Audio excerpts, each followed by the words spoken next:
Antes da gente entrar na programação mais estruturada, é importante falar um pouquinho sobre, de forma conceitual, sobre estruturas de controle. O programa, ele nada mais é do que uma sequência de comandos, né? Esses comandos, eles geralmente estão em expressões ou sentenças e em linhas, né? Nós vamos escrevendo as linhas do programa como se a gente estivesse escrevendo uma receita, né? Instruções passo a passo. E isso tem uma estrutura. A primeira estrutura que a gente, né, uma estrutura mais simples, estrutura mais básica, é a estrutura sequencial, onde eu tenho uma sequência de comandos, né, um atrás do outro, né? Por exemplo, se eu criar uma variável A e atribuir um valor a ela, depois eu crio uma outra variável e atribuo um outro valor, depois eu faço um cálculo, né, dessas variáveis, e assim por diante. Então eu estou escrevendo linha a linha os meus comandos, né? Então aqui eu tenho uma estrutura sequencial, né? Eu tenho o início do meu programa e vou escrevendo ali as minhas linhas de comando até o final do meu programa. Então essa aqui é a estrutura sequencial, a estrutura mais simples que a gente pode ter no programa.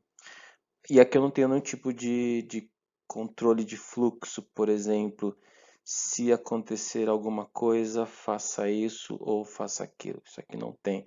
Nesse caso aqui eu não tenho esse tipo de ação, né? Então essa aqui é uma estrutura simples, né? Que é a estrutura sequencial.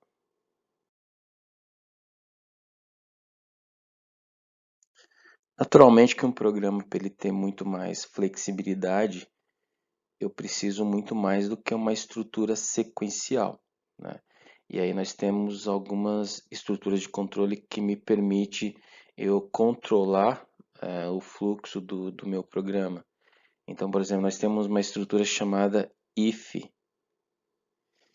onde eu posso analisar uma condição, por exemplo, se A é igual a 1, por exemplo, e se for verdadeiro, eu executo uma estrutura de código para aquela condição verdadeira, ou caso ela não seja verdadeira, eu executo uma outra estrutura de código.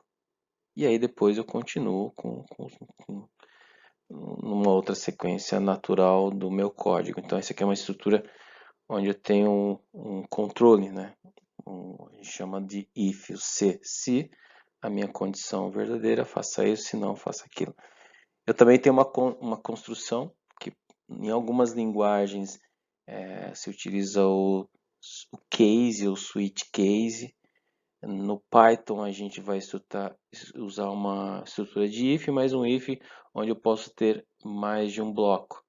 Então, por exemplo, se A for igual a 1, faça isso. Se A for igual a 2, faça aquilo.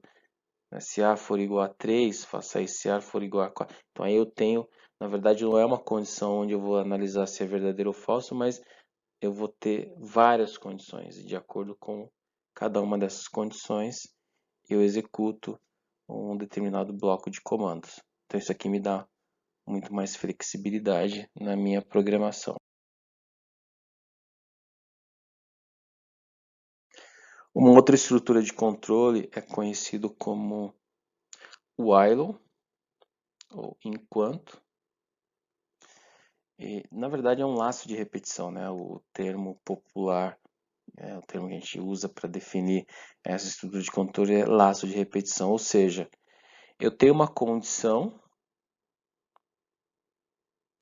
né? Eu tenho aqui uma condição onde eu analiso, eu testo essa condição. Enquanto essa condição ela for satisfeita, eu vou executando esse bloco de comandos.